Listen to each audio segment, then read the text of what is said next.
అన్నదాత అన్నదాత మీ అన్నదాత, చెమటోడ్చి ఆహారాన్నందించే రైతన్నా, అనునిత్యం నీ కండదండగా నిలిచే నేస్తం ఎవరన్నా. అన్నదాత అన్నదాత మీ అన్నదాత.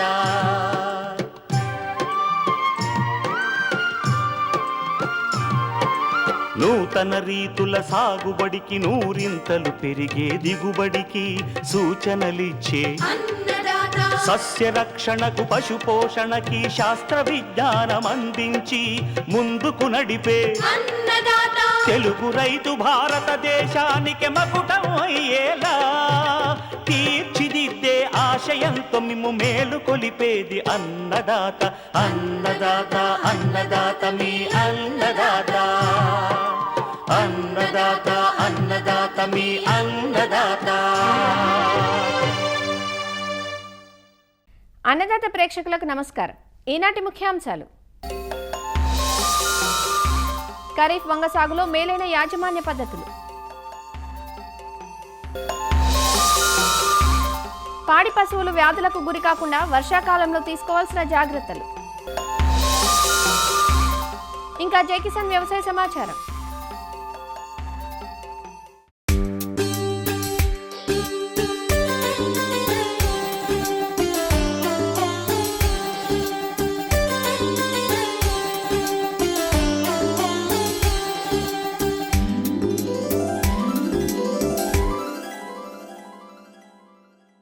కూరగాయల్లో రారాజైన వంగ 3 కాలాల్లోనూ 365 రోజులు పొలాల్లో వివిధ దశల్లో కనిపిస్తుంటుంది. ఖరీఫ్లో వంగ పంటను జూన్ జూలై మాసాల్లో నాటుకుంటూ ఉంటారు రైతులు. 8 నుంచి 9 నెలల పంట కాలంతో ఎక్కువ రోజులు కాపునిస్తుంది. వంగలో అనేక రకాలు ఉన్నప్పటికీ స్థానిక అభిరుచులు, మార్కెట్ డిమాండ్కు అనుగుణంగా ఉండే రకాలను ఎంపిక చేసుకుని సాగు చేస్తుంటారు. అయితే వీటిలో నాటు దశ నుండి కోత దశ వరకు ఆశించి విపరీతంగా నష్టం చేసేది కొమ్మ, కాయతొలుచు పురుగు. దీనివల్ల దిగుబడే కాదు, కాయ నాణ్యత కూడా దెబ్బతింటుంది. అయితే వంగ సాగును శాస్త్రీయ పద్ధతిలో చేపడుతూ సాగులో సమగ్ర సస్యరక్షణ చర్యలను భాగం చేస్తే కాయతొలుచు పురుగును నివారించుకొని వంగ పంట నుండి ఎకరాకు 25 టన్నుల అధిక దిగుబడులను సొంతం చేసుకునే అవకాశం ఉంటుంది. మరి ఖరీఫ్ వంగ సాగుకు సన్నద్ధమయ్యే రైతులు ఎంచుకోవాల్సిన రకాలను, సాగులో పాటించాల్సిన మెలకువలను ఈరోజు అన్నదాతలు చూద్దాం.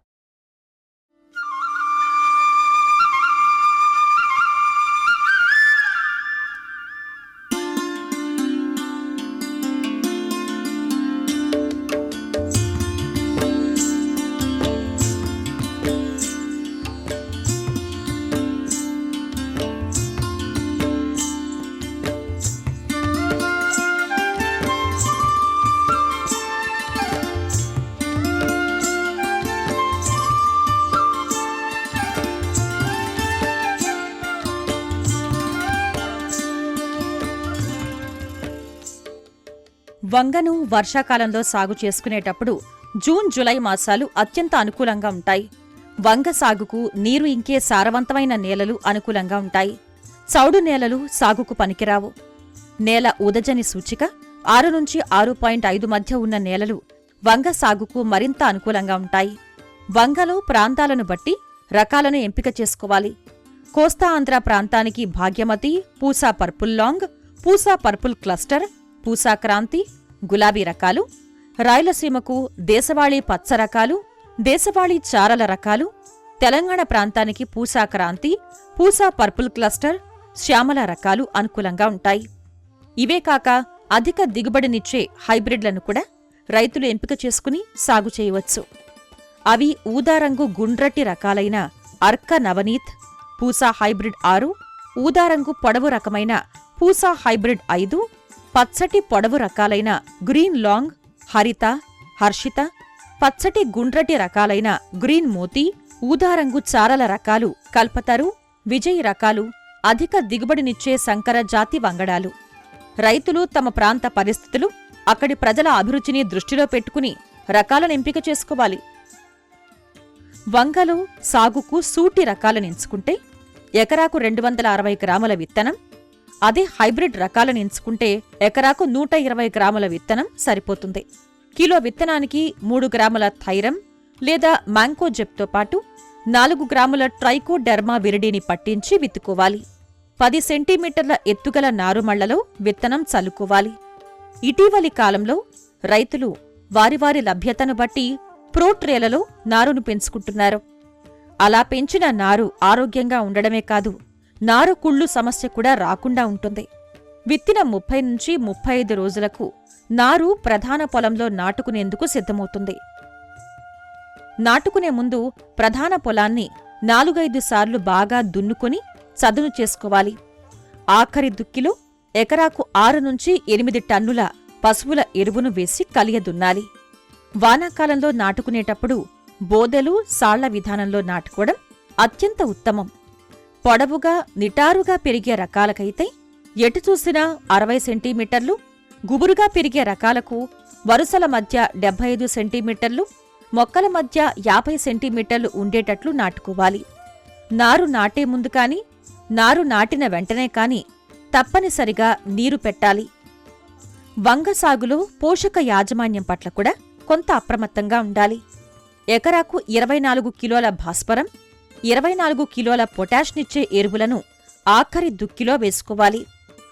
40 కిలోల నత్రజనిని 3 సమభాగాలుగా చేసి నాటిన 30, 60, 75వ రోజున పైపాటుగా వేయాలి. సంకరజాతి వంగడాలకు ఈ ఎరువుల మోతాదు కంటే 50% అధికంగా వేయాల్సుంటుంది. కలుపు నివారణకు నాటిన 24 నుంచి 48 గంటల్లోపు అలాక్లోర్ ఎకరాకు 1 నుంచి 1.5 లీటర్లు 200 లీటర్ల నీటికి కలిపి పిచికారీ చెయ్యాలి. నాటిన 25-30 రోజుల్లో గొప్పు తవ్వి కాని, గుంటకతో కాని అంతర కృషి చేసి కలుపును నివారించాలి. పంట పూత సమయంలో నీటి ఎద్దడికి గురైతే పూత రాలిపోయి దిగుబడి తగ్గిపోతుంది. కాబట్టి పూత సమయంలో నీటిని తప్పనిసరిగా అందించాలి. వంగ పంటకు ప్రధాన సమస్య కొమ్మ, కాయతొలుచు పురుగు. నాటిన 30-40 రోజుల నుంచి ఈ పురుగు ఆశించి మొక్క పెరుగుదల దశలో మొవ్వును, తర్వాతి దశలో కాయలను తొలిచి నష్టం కలిగిస్తుంది. మొవ్వును ఆశించినప్పుడు మొక్కలు తలలు వాల్చేస్తాయి. దీన్నే తలనత్త అంటాం. కాపు దశలో కాయలకు రంధ్రాలు ఏర్పడి వంకరలు తిరిగి పాడైపోతాయి. ఒకసారి కాయల్లోనికి ప్రవేశించిన పురుగును ఏ మందులతోనూ నివారించలేం. అందువల్ల సమగ్ర సస్యరక్షణ చర్యలతో పురుగును అదుపులో ఉంచాలి. ఆఖరి దుక్కిలో ఎకరాకు 200 కిలోల వేపపిండిని వేసుకుంటే చీడపురుగులు అదుపులో ఉంటాయి. వంగ నాటిన తొలి దశల్లోనే ఎకరాకు 4 లింగాకర్షక బుట్టలను అమర్చుకోవాలి. కాయతొలుచు పురుగుకు సంబంధించిన ల్యూర్ను ఈ బుట్టలో అమర్చితే వాసనకు మగ రెక్కల పురుగులు ఆకర్షించబడి బుట్టల్లో పడి చనిపోతాయి. పురుగు తొలి దశల్ని, గుడ్లను నివారించటానికి లీటర్ నీటికి 5 మిల్లీలీటర్ల వేప నూనెను కొద్దిగా సబ్బుపొడి కలిపి పిచికారీ చెయ్యాలి. లేదా 5% వేప కషాయం పిచికారీ చెయ్యాలి. పురుగు ఆశించిన కొమ్మలను, కాయలను తుంచి గుంతలో పూడ్చిపెట్టటం లేదా కాల్చివేయటం చెయ్యాలి. తరువాత తక్కువ విషపూరితమైన మలాథియాన్ మందును 2 మిల్లీలీటర్లు లీటర్ నీటికి కలిపి వేప మందులతో కలిపి పిచికారీ చెయ్యాలి. పిచికారీకి ముందుగా తయారైన కాయలను కోసుకోవాలి. సేంద్రియ విధానంలో పంచగవ్య, వెల్లుల్లి కషాయం, సీతాఫలం ఆకు కషాయం, బ్రహ్మాస్త్రం, ఆగ్నేయాస్త్రాలను ఉపయోగించి కాయతొలుచు పురుగును అదుపులో ఉంచవచ్చు. వర్షాకాలపు వంగకు మరో ప్రధాన సమస్య ఎండు తెగులు. ఈ తెగులు అధికంగా ఆశించే పొలాల్లో ఎకరాకు 6 కిలోల బ్లీచింగ్ పొడిని వేసుకోవాలి. 90 కిలోల పశువుల ఎరువుకు 10 కిలోల వేపపిండి, 1 కిలో ట్రైకోడెర్మా విరిడిని కలిపి నీళ్లు చల్లుతూ వారం రోజుల పాటు నీడలో గోనె సంచులు కప్పి ఉంచాలి. వారం రోజుల తర్వాత శిలీంధ్రం వృద్ధి చెందిన ఈ ఎరువును పొలంలో వేసుకుంటే నేల ద్వారా వ్యాప్తి చెందే ఎండు తెగులు, మాగుడు తెగుళ్లను సమగ్రంగా అరికట్టిన వాళ్లమవుతాం. ఇలా సమగ్ర యాజమాన్య పద్ధతుల్ని చేపట్టటం ద్వారా వంగ నుంచి ఎకరాకు 20 టన్నుల వరకు అధిక దిగుబడిని సాధించవచ్చు.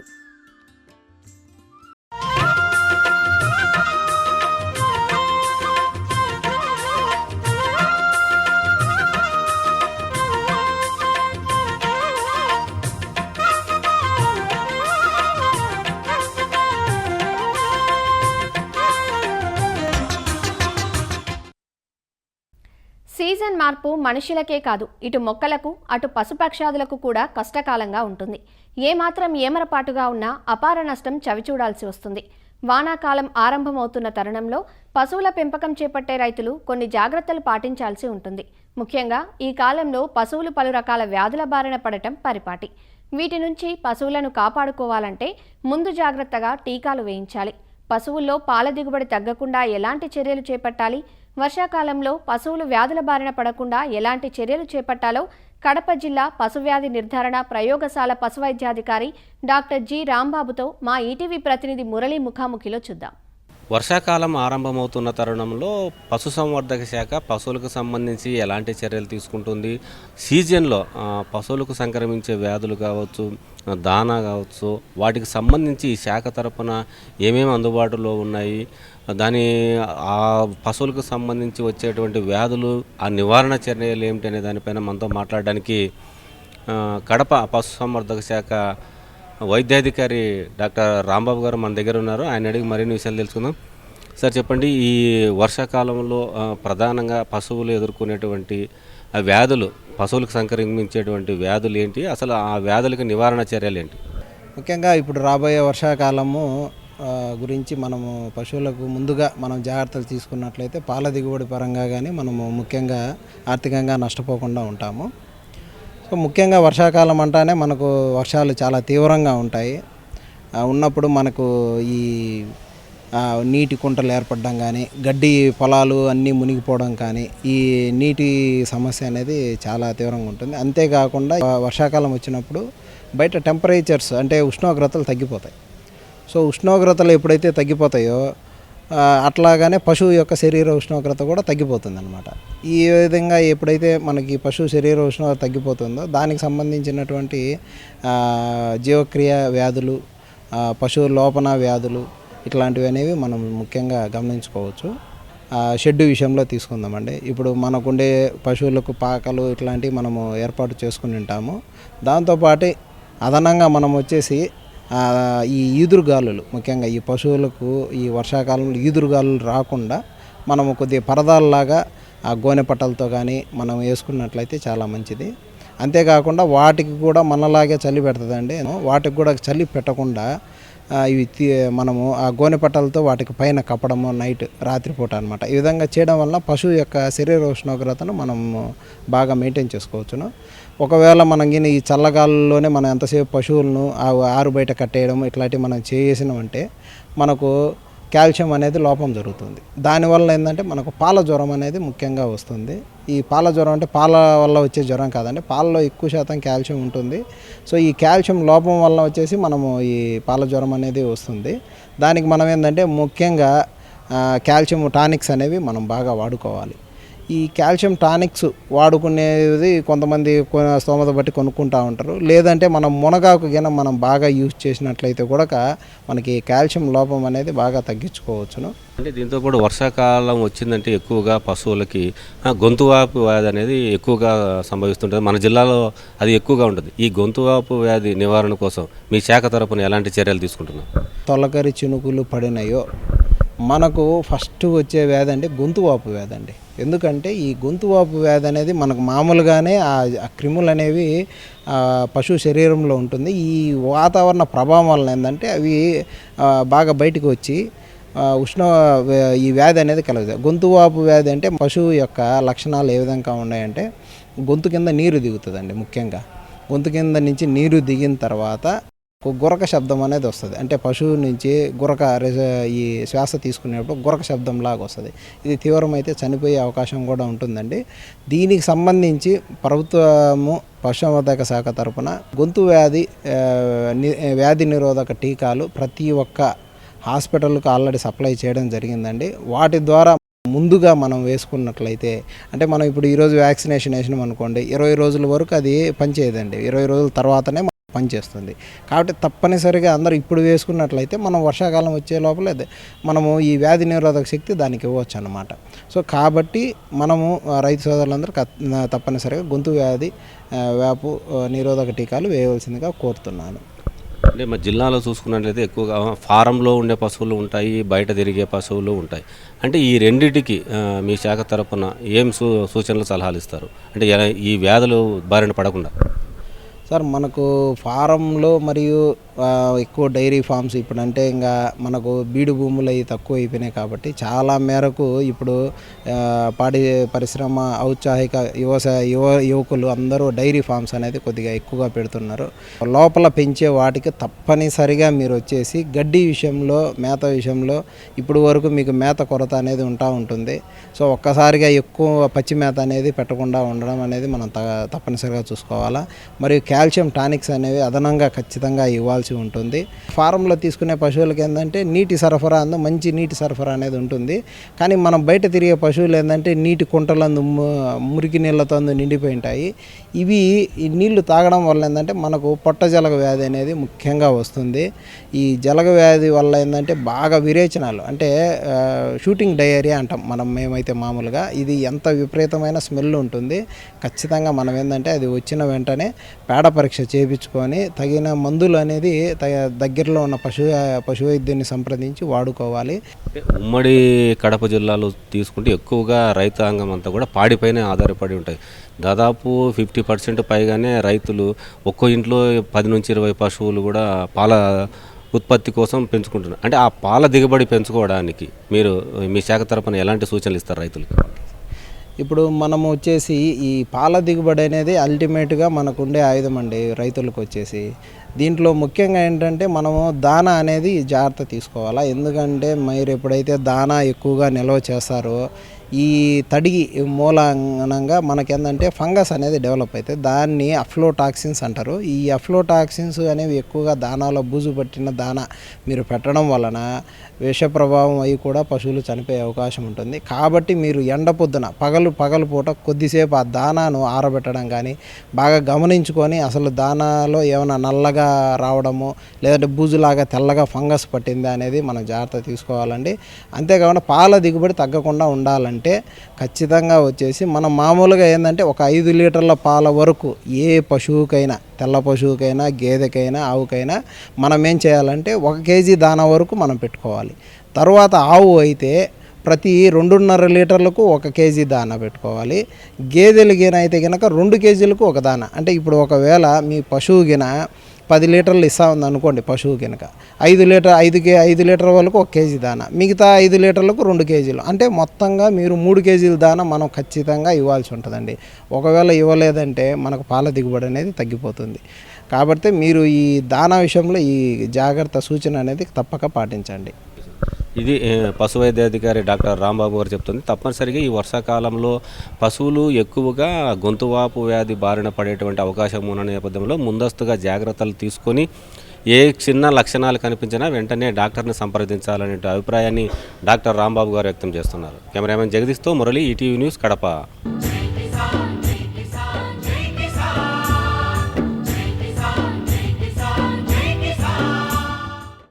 వ్యవసాయ సమాచారం ఇప్పుడు జై కిసాన్లో చూద్దాం.